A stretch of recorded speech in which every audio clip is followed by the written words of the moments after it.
श्रीगणपत्यथर्वशीर्षम् हरिः ओम्। नमस्ते गणपतये। त्वमेव प्रत्यक्षं तत्त्वमसि। त्वमेव केवलं कर्तासि। त्वमेव केवलं धर्तासि। त्वमेव केवलं हर्तासि। त्वमेव सर्वं खल्विदं ब्रह्मासि। त्वं साक्षादात्मासि नित्यं। ऋतं वच्मि सत्यं वच्मि।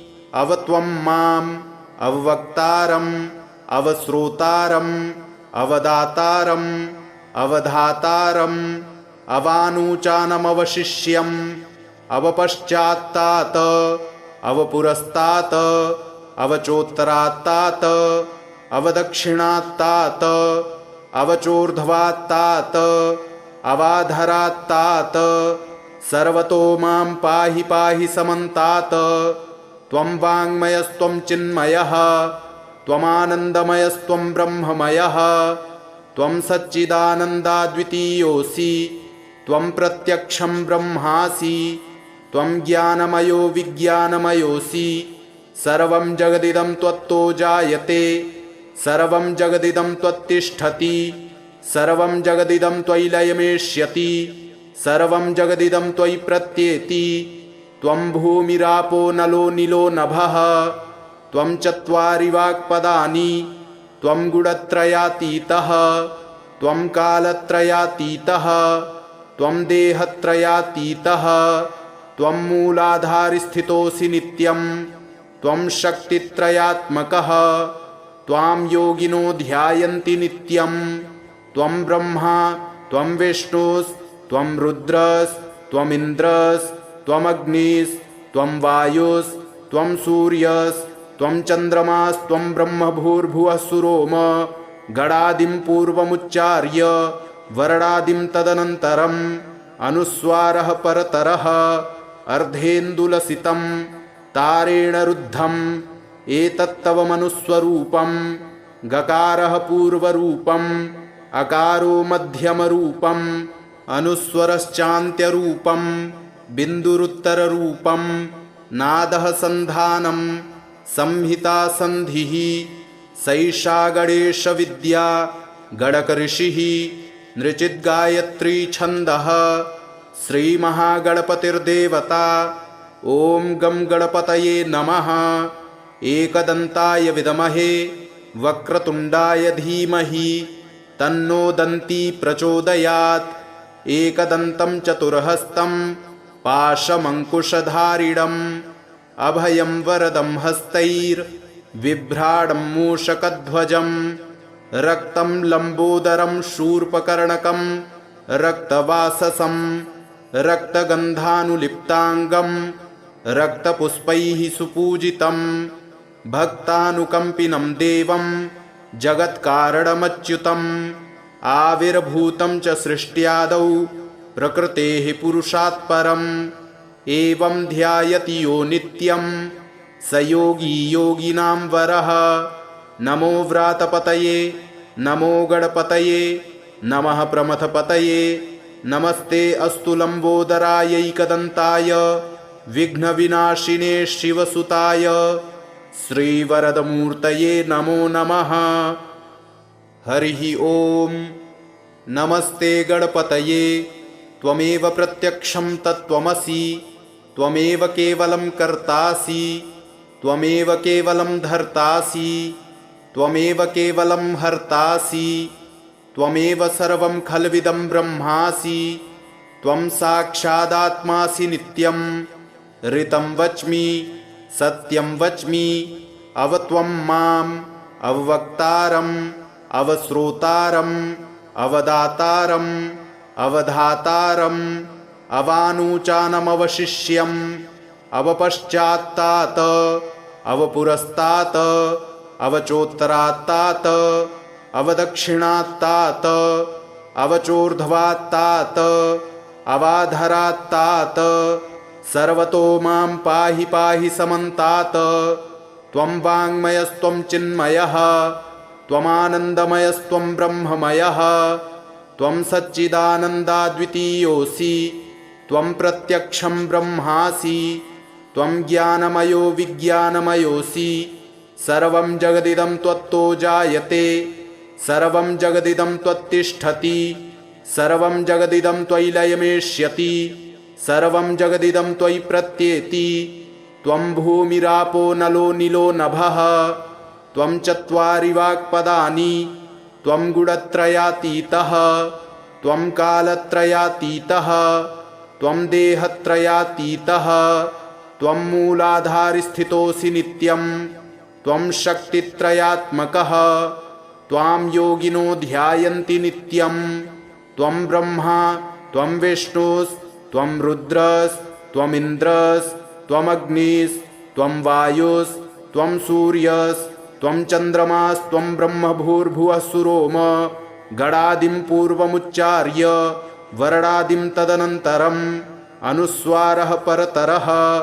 अर्धेन्दुलसितं तारेण रुद्धम् एतत्तव मनुस्वरूपं गकारः पूर्वरूपम् अकारो मध्यमरूपम् अनुस्वरश्चान्त्यरूपं बिन्दुरुत्तररूपं नादः सन्धानं संहिता सन्धिः सैषा गणेशविद्या गणकऋषिः नृचिद्गायत्री छन्दः श्रीमहागणपतिर्देवता ॐ गं गणपतये नमः। एकदन्ताय विद्महे वक्रतुण्डाय धीमहि तन्नो दन्ती प्रचोदयात्।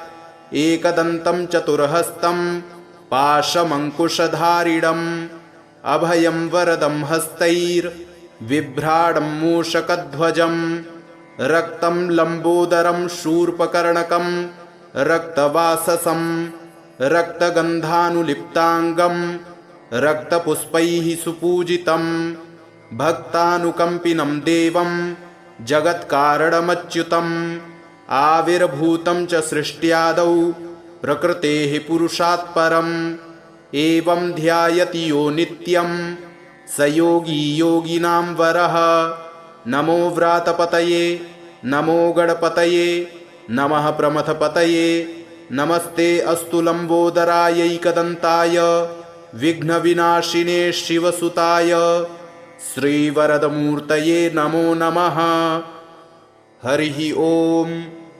नमस्ते गणपतये त्वमेव प्रत्यक्षं तत्त्वमसि त्वमेव केवलं कर्तासि त्वमेव केवलं धर्तासि त्वमेव केवलं हर्तासि त्वमेव सर्वं खल्विदं ब्रह्मासि त्वं साक्षादात्मासि नित्यं ऋतं वच्मि सत्यं वच्मि अवत्वं माम् अववक्तारम् अवश्रोतारम् अवदातारम् अवधातारम् अवानुचानमवशिष्यम् अवपश्चात्तात् अवपुरस्तात् अवचोत्तरात्तात् अवदक्षिणात्तात् अवचोर्ध्वात्तात् अवाधरात्तात् सर्वतो मां पाहि पाहि समन्तात्। त्वं वाङ्मयस्त्वं चिन्मयः त्वमानन्दमयस्त्वं ब्रह्ममयः त्वं सच्चिदानन्दाद्वितीयोऽसि त्वं प्रत्यक्षं ब्रह्मासि त्वं ज्ञानमयो विज्ञानमयोऽसि सर्वं जगदिदं त्वत्तो जायते सर्वं जगदिदं त्वत्तिष्ठति सर्वं जगदिदं त्वयि लयमेष्यति सर्वं जगदिदं त्वयि प्रत्येति त्वं भूमिरापो नलो निलो नभः त्वं चत्वारि वाक्पदानि त्वं गुणत्रयातीतः त्वं कालत्रयातीतः त्वं देहत्रयातीतः त्वं मूलाधारस्थितोऽसि नित्यं त्वं शक्तित्रयात्मकः त्वां योगिनो ध्यायन्ति नित्यं त्वं ब्रह्मा त्वं विष्णुस्त्वं रुद्रस्त्वमिन्द्रस्त्वमग्निस्त्वं वायुस्त्वं सूर्यस्त्वं चन्द्रमास्त्वं ब्रह्मभूर्भुवः सुरोम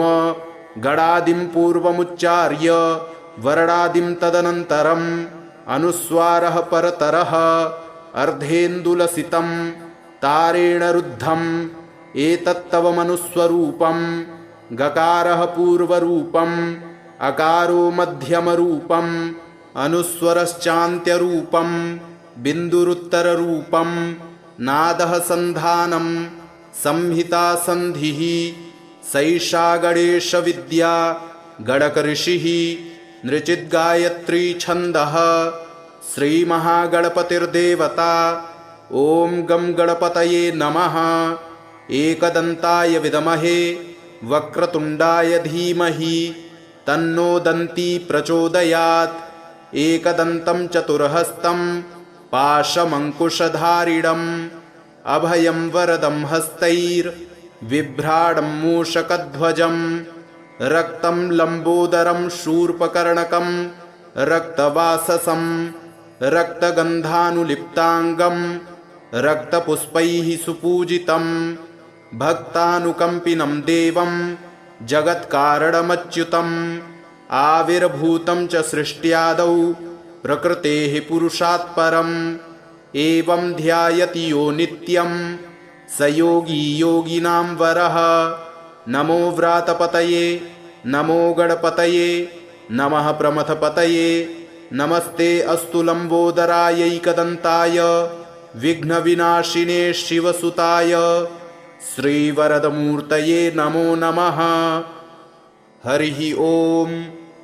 नमस्ते गणपतये त्वमेव प्रत्यक्षं तत्त्वमसि त्वमेव केवलं कर्तासि त्वमेव केवलं धर्तासि त्वमेव केवलं हर्तासि त्वमेव सर्वं खल्विदं ब्रह्मासि त्वं साक्षादात्मासि नित्यं ऋतं वच्मि सत्यं वच्मि अवत्वं माम् अववक्तारम् अवश्रोतारम् अवदातारम् अवधातारम् अवानुचानमवशिष्यम् अवपश्चात्तात् अवपुरस्तात् अवचोत्तरात्तात् अवदक्षिणात्तात् अवचोर्ध्वात्तात् अवाधरात्तात् सर्वतो मां पाहि पाहि समन्तात्।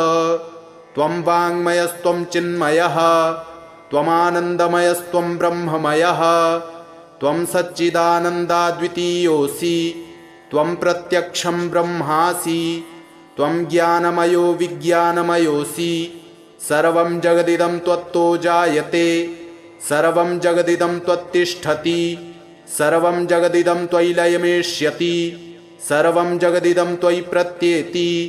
त्वं भूमिरापो नलो नीलो नभः त्वं चत्वारि वाक्पदानि त्वं गुणत्रयातीतः त्वं कालत्रयातीतः त्वं देहत्रयातीतः त्वं मूलाधारस्थितोऽसि नित्यं त्वं शक्तित्रयात्मकः त्वां योगिनो ध्यायन्ति नित्यं त्वं ब्रह्मा त्वं विष्णुस्त्वं रुद्रस्त्वमिन्द्रस्त्वमग्निस्त्वं वायुस्त्वं सूर्यस्त्वं चन्द्रमास्त्वं ब्रह्मभूर्भुवः सुरोम गणादिं पूर्वमुच्चार्य वर्णादिं तदनन्तरम् अनुस्वारः परतरः अर्धेन्दुलसितं तारेण रुद्धम् एतत्तव मनुस्वरूपं गकारः पूर्वरूपम् अकारो मध्यमरूपम् अनुस्वरश्चान्त्यरूपं बिन्दुरुत्तररूपं नादः सन्धानं संहिता सन्धिः सैषा गणेशविद्या गणकऋषिः नृचिद्गायत्री छन्दः श्रीमहागणपतिर्देवता। ॐ गं गणपतये नमः। एकदन्ताय विद्महे वक्रतुण्डाय धीमहि तन्नो दन्ती प्रचोदयात्। एकदन्तं चतुर्हस्तं पाशमङ्कुशधारिणम् अभयं वरदं हस्तैर्बिभ्राणं मूषकध्वजं रक्तं लम्बोदरं शूर्पकर्णकं रक्तवाससं रक्तगन्धानुलिप्ताङ्गं रक्तपुष्पैः सुपूजितं भक्तानुकम्पिनं देवं जगत्कारणमच्युतम् आविर्भूतं च सृष्ट्यादौ प्रकृतेः पुरुषात् परम् एवं ध्यायति यो नित्यं स योगी योगिनां वरः। नमो व्रातपतये नमो गणपतये नमः प्रमथपतये नमस्ते अस्तु लंबोदरायैकदन्ताय विघ्नविनाशिने शिवसुताय श्रीवरदमूर्तये नमो नमः। हरिः ओम। नमस्ते गणपतये त्वमेव प्रत्यक्षं तत्त्वमसि त्वमेव केवलं कर्तासि त्वमेव केवलं धर्तासि त्वमेव केवलं हर्तासि त्वमेव सर्वं खल्विदं ब्रह्मासि त्वं साक्षादात्मासि नित्यं ऋतं वच्मि सत्यं वच्मि अवत्वं माम् अववक्तारम् अवश्रोतारम् अवदातारम् अवधातारम् अवानुचानमवशिष्यम् अवपश्चात्तात् अवपुरस्तात् अवचोत्तरात्तात् अवदक्षिणात्तात् अवचोर्ध्वात्तात् अवाधरात्तात् सर्वतो मां पाहि पाहि समन्तात्। त्वं वाङ्मयस्त्वं चिन्मयः त्वमानन्दमयस्त्वं ब्रह्ममयः त्वं सच्चिदानन्दाद्वितीयोऽसि त्वं प्रत्यक्षं ब्रह्मासि त्वं ज्ञानमयो विज्ञानमयोऽसि सर्वं जगदिदं त्वत्तो जायते सर्वं जगदिदं त्वत्तिष्ठति सर्वं जगदिदं त्वयि लयमेष्यति सर्वं जगदिदं त्वयि प्रत्येति। त्वं भूमिरापो नलो नीलो नभः त्वं चत्वारि वाक्पदानि त्वं गुणत्रयातीतः त्वं कालत्रयातीतः त्वं देहत्रयातीतः त्वं मूलाधारस्थितोऽसि नित्यं त्वं शक्तित्रयात्मकः त्वां योगिनो ध्यायन्ति नित्यं त्वं ब्रह्मा त्वं विष्णुस्त्वं रुद्रस्त्वमिन्द्रस्त्वम् अग्निस्त्वं वायुस्त्वं सूर्यस्त्वं चन्द्रमास्त्वं ब्रह्मभूर्भुवः सुरोम गणादिं पूर्वमुच्चार्य वर्णादिं तदनन्तरम् अनुस्वारः परतरः अर्धेन्दुलसितं तारेण रुद्धम् एतत्तव मनुस्वरूपं गकारः पूर्वरूपम् अकारो मध्यमरूपम् अनुस्वरश्चान्त्यरूपं बिन्दुरुत्तररूपं नादः सन्धानं संहिता सन्धिः सैषा गणेशविद्या गणकऋषिः नृचिद्गायत्री छन्दः श्रीमहागणपतिर्देवता। ॐ गं गणपतये नमः। एकदन्ताय विद्महे वक्रतुण्डाय धीमहि तन्नो दन्ती प्रचोदयात्। एकदन्तं चतुर्हस्तं पाशमङ्कुशधारिणम् अभयं वरदं हस्तैर्बिभ्राणं मूषकध्वजं रक्तं लम्बोदरं शूर्पकर्णकं रक्तवाससं रक्तगन्धानुलिप्ताङ्गं रक्तपुष्पैः सुपूजितं भक्तानुकम्पिनं देवं जगत्कारणमच्युतम् आविर्भूतं च सृष्ट्यादौ प्रकृतेः पुरुषात् परम् एवं ध्यायति यो नित्यं स योगी योगिनां वरः। नमो व्रातपतये नमो गणपतये नमः प्रमथपतये नमस्ते अस्तु लंबोदरायैकदन्ताय विघ्नविनाशिने शिवसुताय श्रीवरदमूर्तये नमो नमः। हरिः ओम। नमस्ते गणपतये त्वमेव प्रत्यक्षं तत्त्वमसि त्वमेव केवलं कर्तासि त्वमेव केवलं धर्तासि त्वमेव केवलं हर्तासि त्वमेव सर्वं खल्विदं ब्रह्मासि त्वं साक्षादात्मासि नित्यं ऋतं वच्मि सत्यं वच्मि अवत्वं माम् अववक्तारम् अवश्रोतारम् अवदातारम् अवधातारम् अवानुचानमवशिष्यम् अवपश्चात्तात् अवपुरस्तात् अवचोत्तरात्तात् अवदक्षिणात्तात् अवचोर्ध्वात्तात् अवाधरात्तात् सर्वतो मां पाहि पाहि समन्तात्। त्वं वाङ्मयस्त्वं चिन्मयः त्वमानन्दमयस्त्वं ब्रह्ममयः त्वं सच्चिदानन्दाद्वितीयोऽसि त्वं प्रत्यक्षं ब्रह्मासि त्वं ज्ञानमयो विज्ञानमयोऽसि सर्वं जगदिदं त्वत्तो जायते सर्वं जगदिदं त्वत्तिष्ठति सर्वं जगदिदं त्वयि लयमेष्यति सर्वं जगदिदं त्वयि प्रत्येति त्वं भूमिरापो नलो नीलो नभः त्वं चत्वारि वाक्पदानि त्वं गुणत्रयातीतः त्वं कालत्रयातीतः त्वं देहत्रयातीतः त्वं मूलाधारस्थितोऽसि नित्यं त्वं शक्तित्रयात्मकः त्वां योगिनो ध्यायन्ति नित्यं त्वं ब्रह्मा त्वं विष्णुस्त्वं रुद्रस्त्वमिन्द्रस्त्वमग्निस्त्वं वायुस्त्वं सूर्यस्त्वं चन्द्रमास्त्वं ब्रह्मभूर्भुवः सुरोम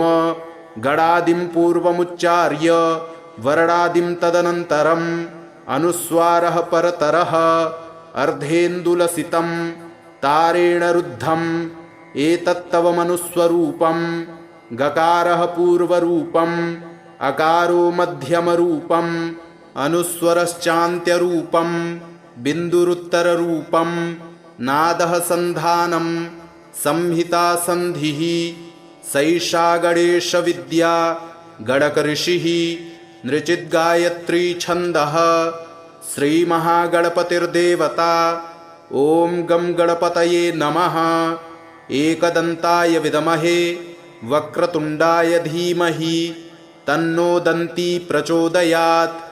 एकदन्तं चतुर्हस्तं पाशमङ्कुशधारिणम् अभयं वरदं हस्तैर्बिभ्राणं मूषकध्वजं रक्तं लम्बोदरं शूर्पकर्णकं रक्तवाससं रक्तगन्धानुलिप्ताङ्गं रक्तपुष्पैः सुपूजितं भक्तानुकम्पिनं देवं जगत्कारणमच्युतम् आविर्भूतं च सृष्ट्यादौ प्रकृतेः पुरुषात् परम् एवं ध्यायति यो नित्यं स योगी योगिनां वरः।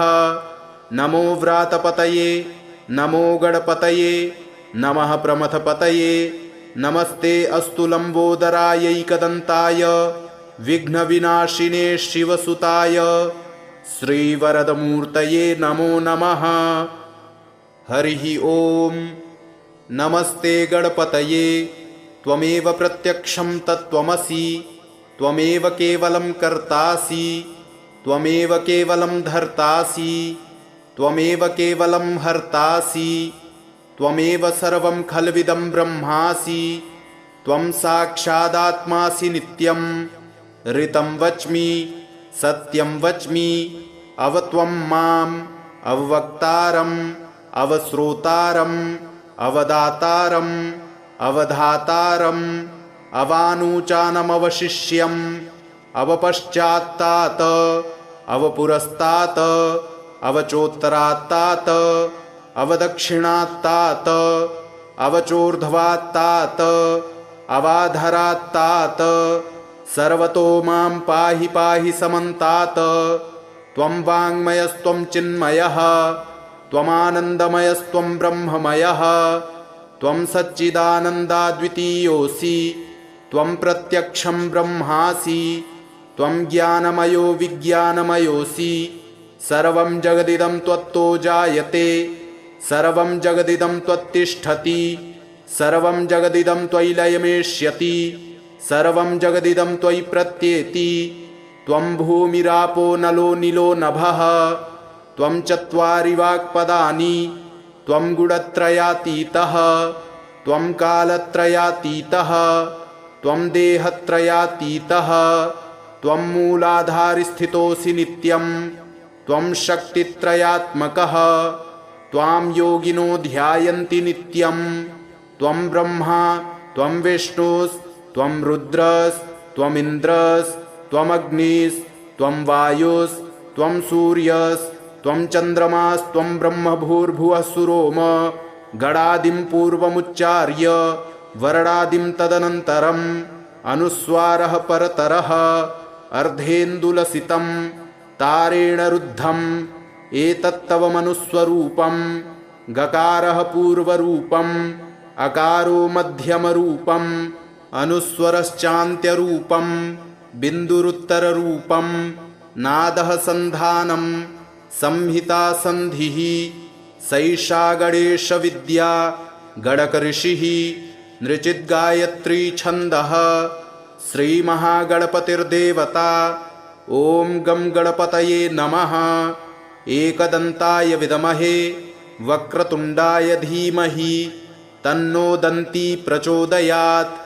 एकदन्तं चतुर्हस्तं पाशमङ्कुशधारिणम् अभयं वरदं हस्तैर्बिभ्राणं मूषकध्वजम् रक्तं लम्बोदरं शूर्पकर्णकं रक्तवाससं रक्तगन्धानुलिप्ताङ्गं रक्तपुष्पैः सुपूजितं भक्तानुकम्पिनं देवं जगत्कारणमच्युतम् आविर्भूतं च सृष्ट्यादौ प्रकृतेः पुरुषात् परम् एवं ध्यायति यो नित्यं स योगी योगिनां वरः। नमो व्रातपतये नमो गणपतये नमः प्रमथपतये नमस्ते अस्तु लम्बोदरायैकदन्ताय विघ्नविनाशिने शिवसुताय श्रीवरदमूर्तये नमो नमः। हरिः ॐ। नमस्ते गणपतये त्वमेव प्रत्यक्षं तत्त्वमसि त्वमेव केवलं कर्तासि त्वमेव केवलं धर्तासि त्वमेव केवलं हर्तासि त्वमेव सर्वं खल्विदं ब्रह्मासि त्वं साक्षादात्मासि नित्यं ऋतं वच्मि सत्यं वच्मि अवत्वं माम् अववक्तारम् अवश्रोतारम् अवदातारम् अवधातारम् अवानुचानमवशिष्यम् अवपश्चात्तात् अवपुरस्तात् अवचोत्तरात्तात् अवदक्षिणात्तात् अवचोर्ध्वात्तात् अवाधरात्तात् सर्वतो मां पाहि पाहि समन्तात्।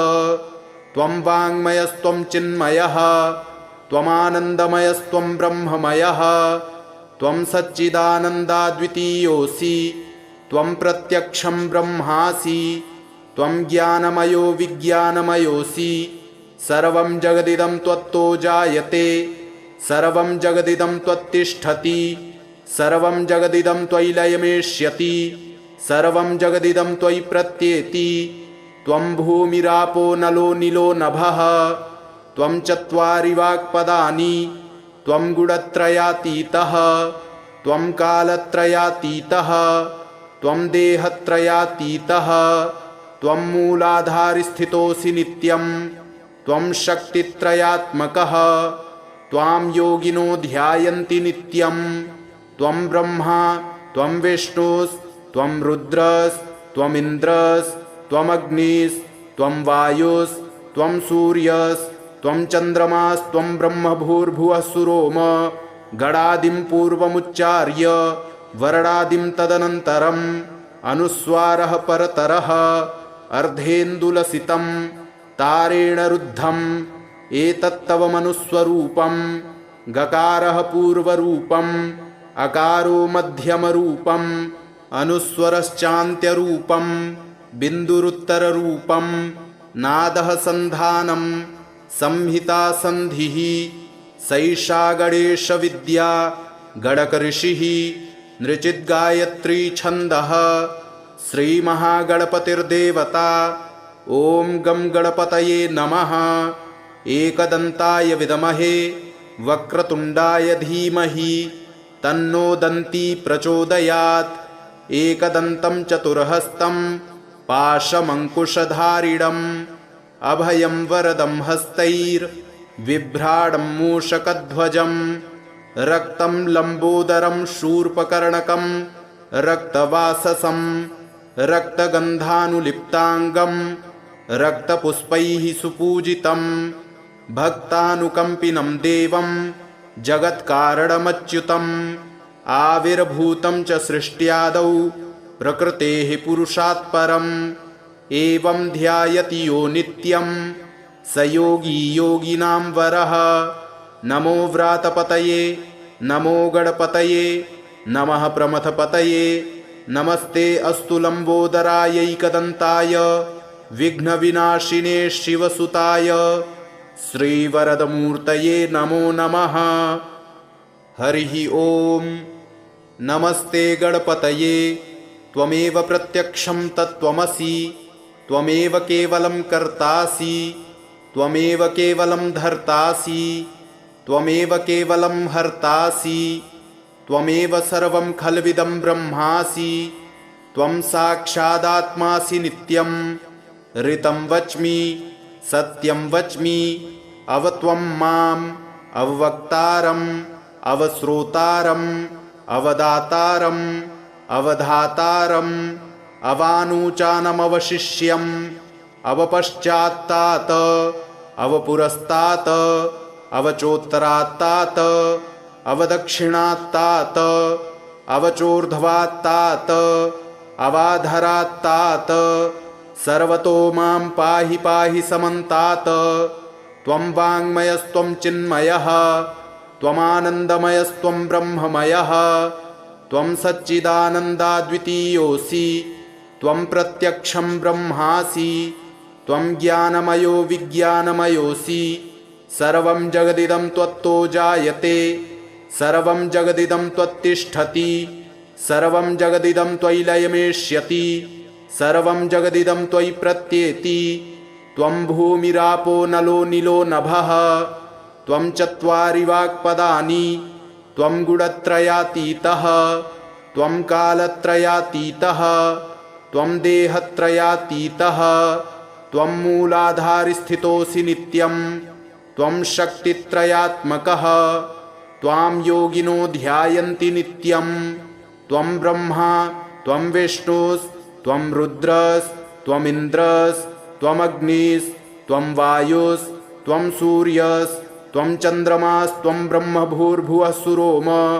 गणादिं पूर्वमुच्चार्य वर्णादिं तदनन्तरम् अनुस्वारः परतरः अर्धेन्दुलसितं तारेण रुद्धम् एतत्तव मनुस्वरूपं गकारः पूर्वरूपम् अकारो मध्यमरूपम् अनुस्वरश्चान्त्यरूपं बिन्दुरुत्तररूपं नादः सन्धानं संहिता सन्धिः सैषा गणेशविद्या गणकऋषिः नृचिद्गायत्री छन्दः श्रीमहागणपतिर्देवता। ॐ गं गणपतये नमः। एकदन्ताय विद्महे वक्रतुण्डाय धीमहि तन्नो दन्ती प्रचोदयात्।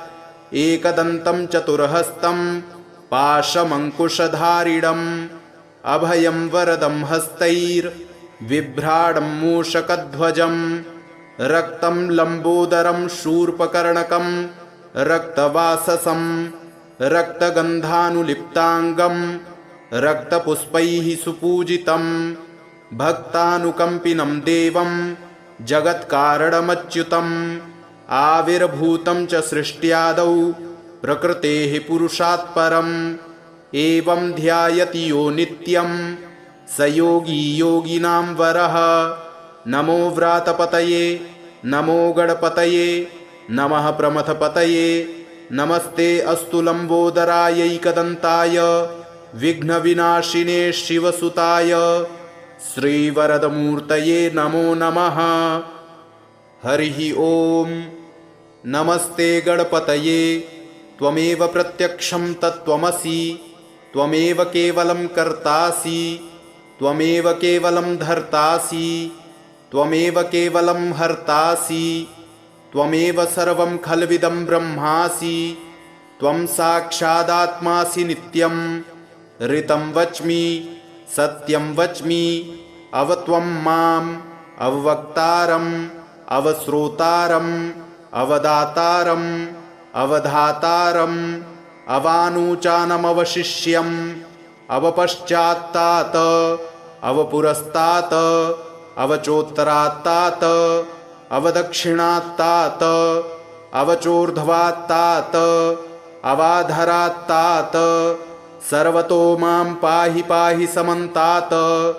त्वं वाङ्मयस्त्वं चिन्मयः त्वमानन्दमयस्त्वं ब्रह्ममयः त्वं सच्चिदानन्दाद्वितीयोऽसि त्वं प्रत्यक्षं ब्रह्मासि त्वं ज्ञानमयो विज्ञानमयोऽसि सर्वं जगदिदं त्वत्तो जायते सर्वं जगदिदं त्वत्तिष्ठति सर्वं जगदिदं त्वयि लयमेष्यति सर्वं जगदिदं त्वयि प्रत्येति त्वं भूमिरापो नलो नीलो नभः त्वं चत्वारि वाक्पदानि त्वं गुणत्रयातीतः त्वं कालत्रयातीतः त्वं देहत्रयातीतः त्वं मूलाधारस्थितोऽसि नित्यं त्वं शक्तित्रयात्मकः त्वां योगिनो ध्यायन्ति नित्यं त्वं ब्रह्मा त्वं विष्णुस्त्वं रुद्रस्त्वमिन्द्रस्त्वमग्निस्त्वं वायुस्त्वं सूर्यस्त्वं चन्द्रमास्त्वं ब्रह्मभूर्भुवः सुरोम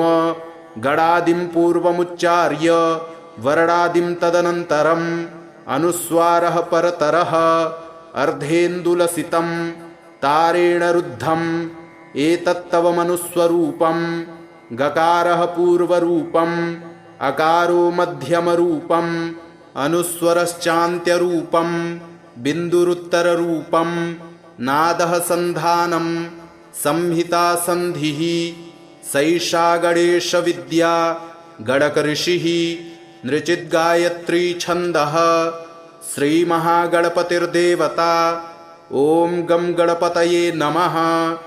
एकदन्ताय विद्महे वक्रतुण्डाय धीमहि तन्नो दन्ती प्रचोदयात्।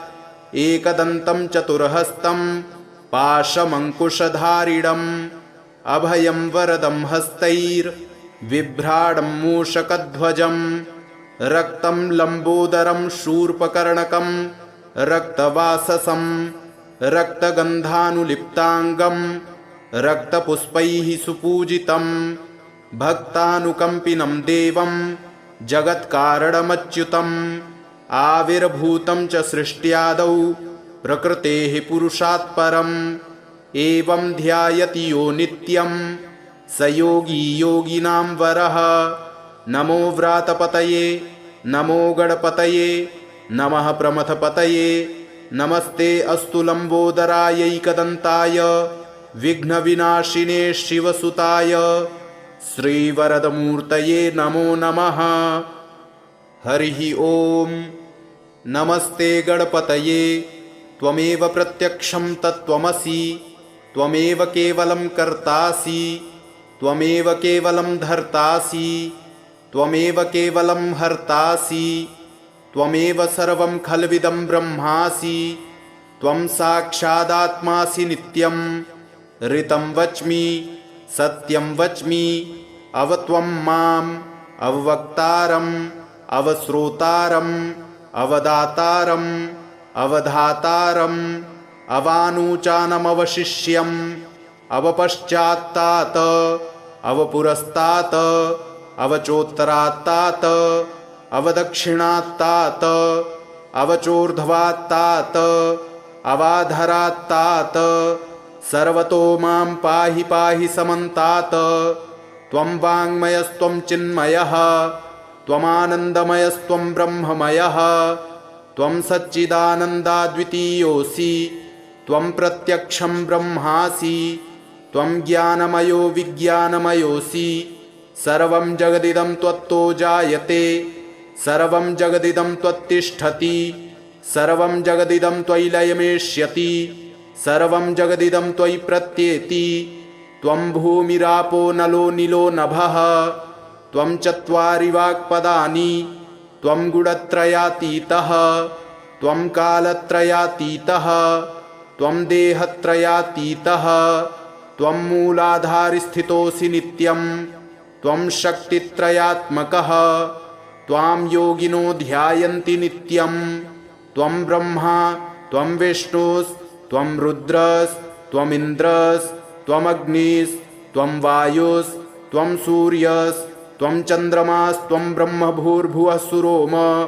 गणादिं पूर्वमुच्चार्य वर्णादिं तदनन्तरम् अनुस्वारः परतरः अर्धेन्दुलसितं तारेण रुद्धम् एतत्तव मनुस्वरूपं गकारः पूर्वरूपम् अकारो मध्यमरूपम् अनुस्वरश्चान्त्यरूपम् बिन्दुरुत्तररूपम् नादः सन्धानं संहिता सन्धिः सैषा गणेशविद्या गणकऋषिः नृचिद्गायत्री छन्दः श्रीमहागणपतिर्देवता ॐ गं गणपतये नमः।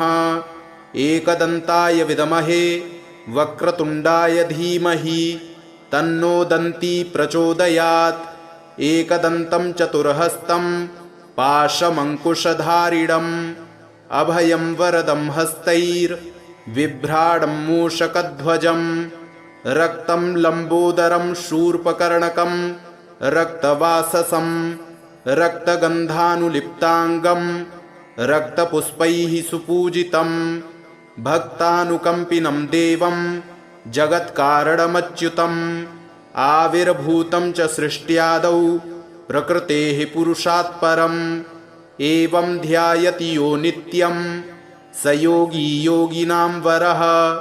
नमो व्रातपतये नमो गणपतये नमः प्रमथपतये नमस्ते अस्तु लम्बोदरायैकदन्ताय विघ्नविनाशिने शिवसुताय श्रीवरदमूर्तये नमो नमः।